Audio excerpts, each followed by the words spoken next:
안녕하십니까. 매일 아침 조간신문의 주요 기사를 딱딱 풀어서 해석해드리는 조간딱풀 4월 2일 금요일에 인사드립니다. 오늘 내일 재보궐선거 사전투표 날이죠. 그런데 오늘 첫날 사전투표 모든 관심이 이 서대문구, 서울 서대문구 남가자 1동 주민센터에 쏠리고 있습니다. 여기가 사전투표 장소입니다. 그런데 윤석열 전 검찰총장이 부친 윤기중 연세대 명예교수와 함께 11시에서 11시 30분 사이에 투표를 하러 갈 것이다. 이렇게 사전 공지를 했죠. 사전 공지를 했으니 오늘 엄청난 기자들 그리고 지지자들 상당히 몰려갈 텐데요. 이것은 일종의 윤석열 전 총장이 정치 선언을 한 셈이나 마찬가지입니다. 본인이 사전투표를 하러 가는데 어디에 몇 시에 누구와 간다 이것까지 한 것은 내가 그렇게 가니 기자들이 와서 사진도 찍고 좀 지지자들도 좀 몰려와 다오, 뭐 직접적인 메시지는 아니지만 이렇게 하면 지지자들이 몰려오겠죠. 물론 일부에서 반대파들도 올 겁니다. 자, 그런 상황을 연출을 하는 것은, 그리고 또 그렇게 되면은 기자들이 질문을 하면은 질문에 답하지 않을 수가 없죠. 그러면은 메시지를 낼 건데, 어떤 메시지, 지금까지 나온 메시지는 언론 인터뷰를 통해서 또는 다른 사람들 제3자와의 외부에서 만남을 통해서 나온 그런 메시지들이었죠. 백일세 철학자 김영석 교수와의 이 만남이나 친구인 이철우 연세대 로스쿨 교수와의 만남, 이런 것을 통해서 간접적으로 메시지가 전해졌는데, 검찰총장 퇴임 이후에는. 그런데 오늘은 본인이 직접 마이크 앞에서 아마 거의 생중계하는 언론사들도 있을 겁니다. 거기서 본인의 입장을 밝히게 됩니다. 밝히면은 지금까지는 어떻게 보면 좀 원론적인 이야기들이 많았죠. 이번 선거가 왜 치러지는지를 생각을 해야 된다. 그것이 일종의 정권심판론을 이야기를 했습니다. 그리고 반격 이야기도 하고 이렇게 했는데, 좀 더 구체적인 정치에 입문하는 로드맵 같은 것이 나올 가능성도 있습니다. 로드맵. 앞으로 구체적으로 이야기 안 하겠지만은 선거가 당장 5일 남았으니 그때까지 어떤 일을 할 것이라는 이런 메시지 정도도 또 나올 가능성이 있고, 어쨌든 더 큰 강력한 메시지가 나올 가능성이 많습니다. 본격적인 대권 행보를 스타트를 했는데, 또 아울러서 또 이렇게 되니 윤석열 전 총장 주변에서 윤석열과 관련한 책을 집필 중이라는 그런 소식이 좀 더 구체적으로 전해지고 있습니다. 자, 서울신문 사면 보시면은 오늘이 재보선 D-5일인데, 자, 윤석열 메시지 던지고 오늘 사전투표, 사실상 대권 행보 시작. 대권 행보 본격적으로 오늘부터 대중 앞에 나오는 겁니다.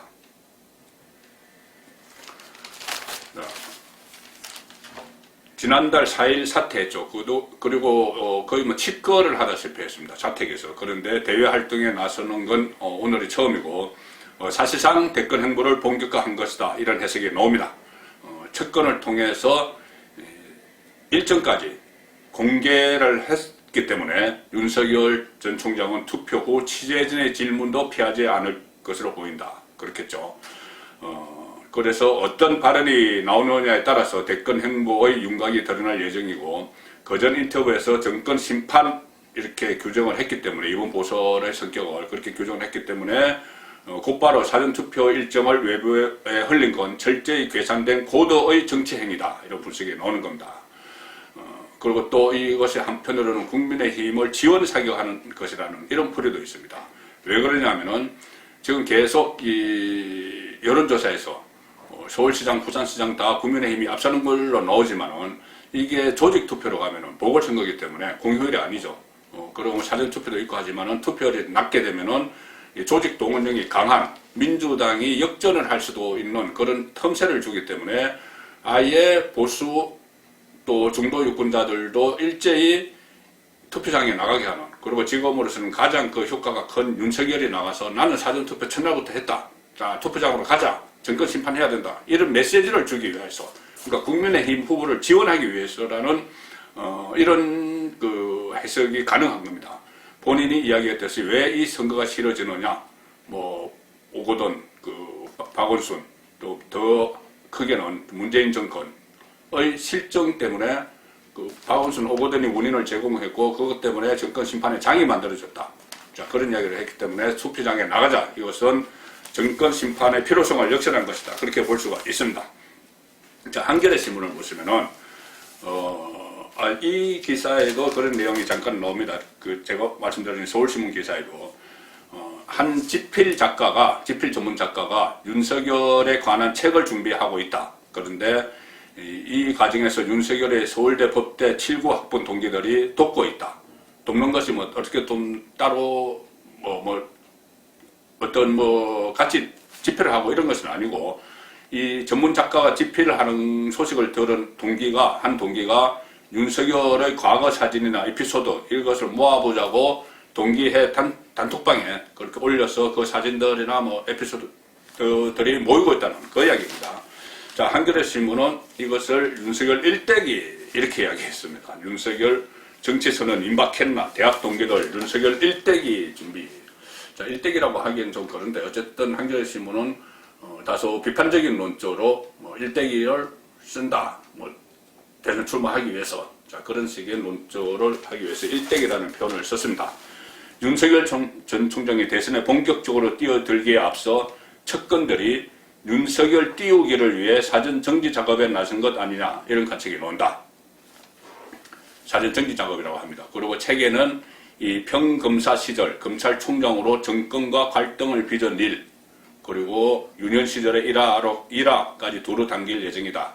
인간적 면모를 부각할 것으로 보인다, 이렇게 하고, 여기에 또 이렇게 자료 같은 것을 제공하는 사람들 2사람 정도 인터뷰를 했는데, 한 사람은 이철우, 제가 조금 전에 말씀드린 중마고 그때 만났다는 사람이죠. 연대 로스쿨 교수.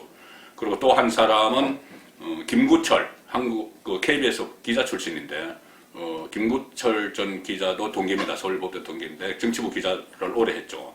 자, 이런 동기들이 지금 서로 자료를 넘겨주면서, 작가에게 넘겨주면서 책을 만들고 있는 그 상황입니다. 자, 이제 이렇게 되니 한겨레 신문은 또 이 기사를 실었습니다. 박철완 대구지검 안동지청장이 거제입니다. 검찰 내부망 2%에 글을 올렸습니다. 윤석열 전 총장님 관련 뉴스를 접하면서, 이런 제목의 글에서 전직 총장이 어느 한 진영에 참여하는 형태의 정치활동은 아무리 생각해도 법질서 수호를 위한 기관인 검찰의 정치적 중립과 독립성에 대한 국민적 의문과 모순돼 보인다. 이렇게 지적을 했습니다. 그런데 이 지적도 원칙적으로 틀린 건 아닙니다. 박철환 검사의 말이 원칙적으로 틀린 건 아니지만은 검찰의 독립성 이런 것을 처음에 훼손한 것이 문재인 정권이죠. 오죽하면 이런 현상이 일어났겠습니까? 이 검찰총장이 정치를 하게 되는, 자, 살해는 권력 수사를 하니, 그 전에 또 보수 정권도 다 수사를 했는데 진보 정권 수사를 하니, 그것을 방해하기 위해서 이 법무부 장관들을 내세워서 인사권, 감찰권, 수사지휘권 1년 동안 서로 충돌을 하면서 국민들을 피곤하게 하고, 그리고 본인들의 기득권을 지키기 위해서 그런 것을 한 것이죠. 울산시장 선거 농단이나 유해수고 감찰 무마나 조국 비리 이런 것 전부 다 진보 정권의 그 기득권을 지키기 위한 겁니다. 그것을 하기 위해서 검찰총장의 수사를 방해를 하고, 이렇게 하니 그 과정에서 이 탄압을 받는 윤석열에 대한 국민 지지가 올라갔고, 보수 정권을 수사를 했음에도 보수 유권자들이, 중도 유권자들도 그렇고 윤석열을 지지하는 그런 상황이 나타난 것이죠. 그래서 검찰의 중립성, 독립성을 문재인 정권의 훼손을 한 과정에서 이런 현상이 벌어진 겁니다. 자, 그런데 이 중요한 거는 지금 권력 수사를 그렇게 막았는데, 지금도 진보 좌파 정권의 어떤 독선, 무능, 반칙, 특권, 그리고 편가르기, 국민 갈라치기 이런 것들이 이 릴레이 형식으로 여전히 계속된다는 것이 상당히 큰 문제입니다. 임기 후반기로 가면서도 그런 현상이 벌어지고 있죠. 조선일보 오늘 하단 보시면은 이 사진이 하나 있고, 차에서 어떤 사람이 제네시스 차량에서 내리는 사진이 하나 있고, 그 아래 기사가 있는데, 차에서 내리는 사람은 다른 아닌 이성윤 서울중앙지검장입니다. 이성윤, 문재인 정권의 방탄검사 그렇게 보이고 차기 검찰총장으로 유력하죠. 그리고 또 한 사람 밑에 사진의 얼굴은 김진욱 공수처장입니다. 자, 이 사진이 뭐냐 하면은 얼마 전에 이성윤은 그 김학의 불법 출국 금지 사건 수사를 방해했다는 혐의로 검찰에서 계속 그 소환을 했죠. 피의자 신분이죠. 그런데 그 가지 않고 공수처로 넘겼다가 공수처가 다시 검찰로 보냈는데 그 과정에서 김진욱이 한번 불러서 조사를 했다. 그것을 국회에서 드러났죠. 그런데 그 김진욱이 조사를 하고 나서 조서도 남기지 않았다. 그리고 그래서 황제 조사다 이렇게 했는데 그 황제 조사를 하는 과정에서 김진욱이 관용차를 이성윤에게 내줘서 이성윤이 그 차를 타고 유유히 들어가서, 그러니까 공개가 안 되죠. 이성윤이 거기 들어갔다는 건 공개가 안 되죠. 공수처에 들어가서 뭐 1시간 얼마 동안 이성윤에게 조사를 받았는지 차를 마셨는지, 그리고 다시 관용차로 다시 유유히 나와서 본인 차로 갈아타고 돌아갔다 이겁니다. 1시간가량 피의자 신분인 이 지검장을 이성윤을 만나고도 출입 기록, 조서를 남기지 않아서 황제 조사 지적이 있었는데 자신의 관용차까지 김진욱이 이성윤에게 제공한 사실이 드러났습니다. 그래서 논란이 커질 것으로 보이고 이것이 언론에서 공개된 CCTV에 다 이 장면들이 나타나 있습니다.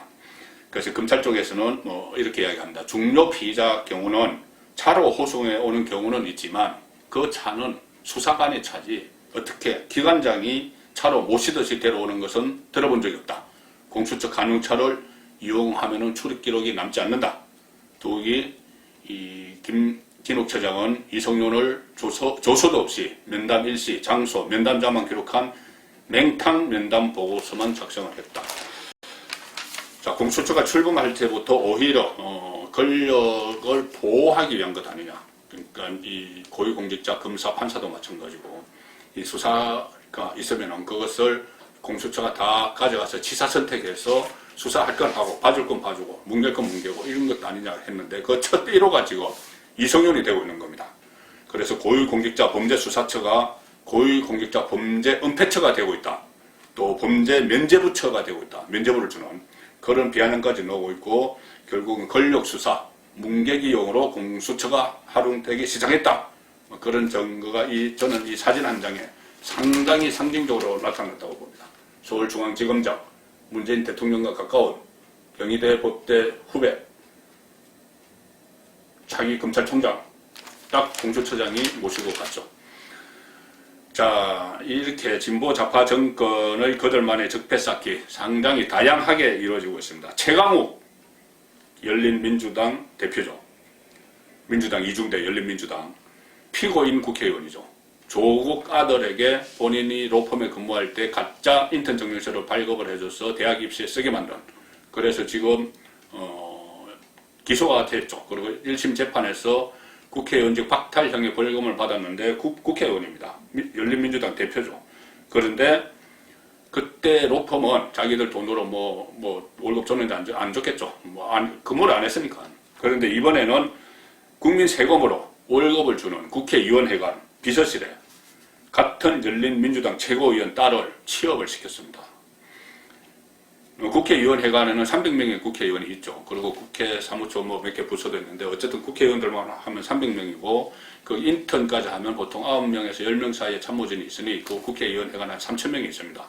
근데 3,000명의 인사권은 무조건 각 국회의원 개인에게 다 있죠. 300명 개인에게 다 있습니다. 본인 방에 9명, 10명 본인이 오늘 임명했다가 내일 해고할 수도 있고 아무나 한 사람을 해고하고 오늘 다른 사람을 갖다 넣을 수도 있습니다.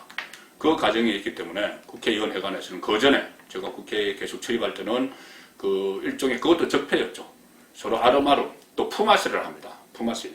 서로가 서로의 이 A 국회의원과 B 국회의원이 서로 참모진을 하는데 B 국회의원이 추천한 사람을 하고 그 반대로 A 국회의원은 또 B 국회의원실에 추천을 하고 이런 식으로 하는데 그게 정도가 상당히 지나치는 경우가 상당히 많이 있죠. 저도 과거에 어떤 국회의원이 그 사촌, 시골에 사는 사촌 형을 보좌진으로 등록시켜 놓고 월급만 빼가는 그런 것을 보도를 했다가 재판까지 벌인 적이 있습니다만은 자, 여러 가지 사례가 있는데 지금은 그런 것이 많이 없어졌습니다. 없어졌는데 이 최강욱은 그 국회의원 회관의 적폐를 지금 그대로 쌓고 있습니다.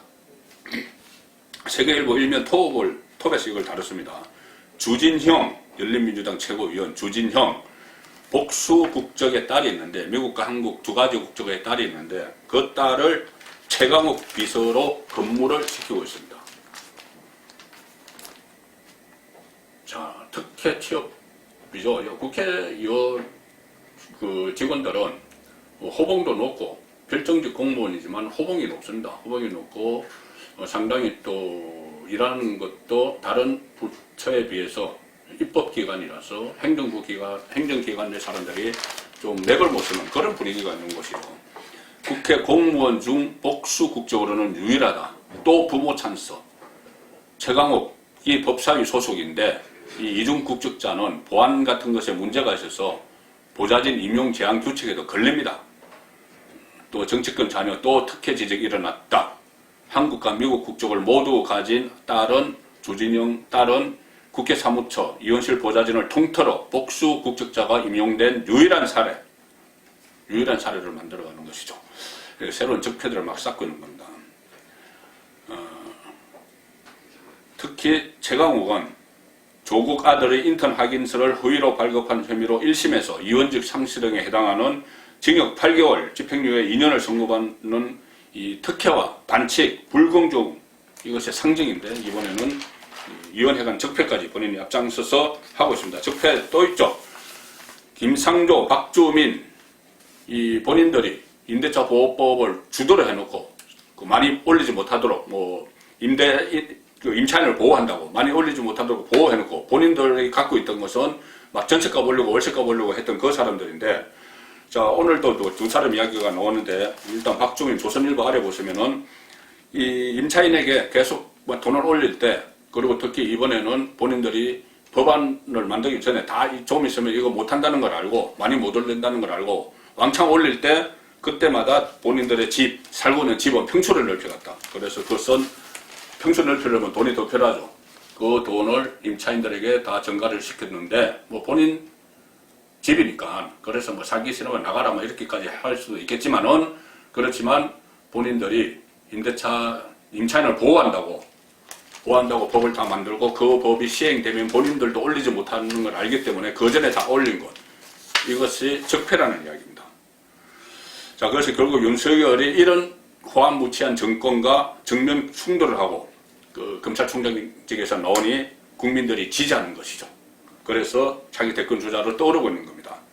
오늘도 차기 대선 여론조사 몇 가지가 나왔는데 여기서도 윤석열의 지지율은 여전히 높습니다. 서울신문 조사 보면은 36.6, 이재명은 25.5, 이낙연 11.5 이렇게 머물렀는데 특히 윤석열이 지금 대선에 나올 거냐 안 나올 거냐 저는 오늘 이렇게 투표장에 공개적으로 나오는 거 보면 나오는 게 확실한데 국민들은 어떻게 생각하실까? 처음에 작년 말에는 조사를 했을 때 서울신문 조사를 했을 때 30%가 대선에 나올 거라는 이야기를 했습니다. 10명 중에 3명이. 그런데 이번 조사에서는 10명 중에 6명이 윤석열 대선에 나올 것이다. 이렇게 유권자가 전망을 하고 있습니다. 작년 말에 비해서 2배 이상. 이제 윤석열은 자기 대권 주자로 자리매김하는 것이죠. 오늘 이후가 지나면은 이것이 또 거의 확신이 될 그럴 가능성이 높습니다. 작년 말에는 출마할 거라는 게 30.4%인데 지금 63.5%로 뛰었고 국민의힘 후보로 나올 거다 56.5%. 다른 정당 제3지대를 포함해서 31%. 자 이런 부분들도 오늘이 지나면은 상당히 좀 구체화되지 않겠느냐. 자 그런 전망이 가능합니다. 4.7 이 보선 역시도 보수 진영의 압승이 계속 예상이 되죠. 오세훈, 박형준, 서울의 오세훈, 부산의 박형준 모든 조사에서 민주당 후보를 20% 정도 리더하는 우세가 유지가 되고 있습니다. 지금은 여론조사 공표 금지 기간이죠. 그런데 그 전에 했던 여론조사는 공표는 할 수 있습니다. 새로운 여론조사를 해서 보도할 수는 없다는 이야기죠. 중앙일보 보시면은 박영선 36, 오세훈 50, 김영춘 31, 박형준 52 계속 20% 정도 국민의힘 후보들이 앞서 나가고 있습니다. 자, 그런데 여기서 상당히 중요한 게 있습니다. 한겨레가 일면톡으로 보도를 했는데 오세훈이 그렇다면은 총선 때보다 훨씬 많은 지지를 받고 있죠. 1년 사이에. 그러면 오세훈의 지지표가 어디서 왔느냐? 일단 부동층에서 와서 온 게 많겠죠. 그런데 여당, 범여당표, 민주당, 정의당에서 간 표가 상당히 많다. 자, 한겨레가 분석을 했습니다. 총선에서 여당을 찍었던 표 29%가 오세훈 지지로 돌아섰다. 문재인 정권의 행태에 염증을 느낀 민주당을 찍었던 1년 전 4.15 총선에서 그 유권자들 중에서 한 10명 중에 3명이 오세훈 지지로, 국민의힘 오세훈 지지로 돌아섰다는 이야기입니다. 이것은 민심이 급격히 떠나고 있다는 것이고, 이것이 또 지지층이 이탈을 하고 있다는 건데, 더구나 정의당을 찍었던 27%도 오세훈 후보 지지로 돌아섰다. 이것이 한겨레 신문이 조사를 하면서 작년 총선 때 누구를 찍었습니까? 하고 누구를 찍었다. 그리고 그 사람에게 다시 지금 이번에 누구를 지지합니까? 했을 때 나오는 거죠. 그래서 정의당도 그렇기 때문에 촛불동맹, 소위 말하는 촛불동맹, 한겨레 신문 표현입니다. 사실상 균열하는 모습을 보이고 있다. 특히 두 후보의 지지율을 지난해 4.15 총선 당시 투표 성향과 교차 분석해보면 이 두 후보는 오세훈과 박영선이죠. 지난해 총선에서 민주당 지지했다고 답한 응답자 가운데 박영선을 지지한다는 비율은 60.4에 그쳤고, 오히려 오세훈 지지한다가 28.8이나 되고, 반면에 이 미래통합당을 찍었다는 유권자 중에서는 거의 다 95.7%가 오세훈을 지지한다 이렇게 나왔기 때문에 보수는 그 결집이 튼튼하고 진보는 무너지고 이 상황을 상징적으로 보여주고 있습니다. 그런데 민심이 이렇게 돌아섰는데도 정권 사람들은 반성도 안 하고 국민 편가르기에 열중을 합니다. 자, 친노 친문의 핵심 이광재 대구 비하 발언이 있었죠. 자, 영남일보에서 이것을 일면 사이드로 취급을 했는데, 대구 시민 투표권 폄하 이광재 사퇴하라. 이광재 민주당 의원이 부산에 지원 유세를 가서 대구 폄하 발언을 했습니다. 이런 폄하 발언들이 간혹 나오죠. 선거 때만 되면 나옵니다. 왜 그러냐면은 TK 지역을 고려화, 정치적으로 고립시키기 위해서 그러는 겁니다. 이광재 어제 이렇게 이야기했습니다. 부산에 가서 41년간 박정희, 전두환, 노태우, 이명박, 박근혜 대통령이 나왔음에도 지금 대구 경제는 전국 꼴찌다. 왜 그럴까? 사람을 보고 뽑은 게 아니라 당을 보고 뽑았기 때문이다. 이렇게 이야기했습니다. 이렇게 되니 대구가 폭발을 했고, 권영진 시장이 공식 사과를 요구하면서 또 국민의 소속 대구시 의원들은 항의 성명도 막 발표하고 있습니다. 권영진 시장은 아무리 선거가 급해도 정치인이 넘지 말아야 할 검도가 있다. 대구 시민의 선택과 판단을 자신의 정파적 이해 덕칙에 따라 함부로 재단해서 대구를 비하하고 지역주의를 선거에 이용하려는 그의 행태는 나라를 망치는 구태정치의 전형이다. 자, 이렇게 꼬집었는데, 저는 이것도 그렇지만 이광재가 한 이야기가 41년 동안 박정희, 전두환, 노태우, 이명박, 박근혜 이렇게 나왔는데 왜 대구 경제는 꼴찌냐? 대구 지금 꼴찌죠. 지역 평균 생산 그 OECD GRDP 전국 꼴찌입니다. 그렇게 된 이유가 이것처럼 이광재처럼 사람을 보고 뽑은 게 아니라 당을 보고 뽑았기 때문이 아니고, 정권이 지역 출신이 정권을 잡고 있어도 지금 문재인 정권처럼 그렇게 어떤 본인들의 기득권을 쌓아가고 어떤 이권을 취하고 내로남을 행태를 하지 않고 그런 독선하지 않고 갈라치기 하지 않았기 때문에 여전히 경제가 어렵다. 그렇게 풀이하는 것이 정상이겠죠. 4월 2일 보내드린 조간 따풀이었습니다.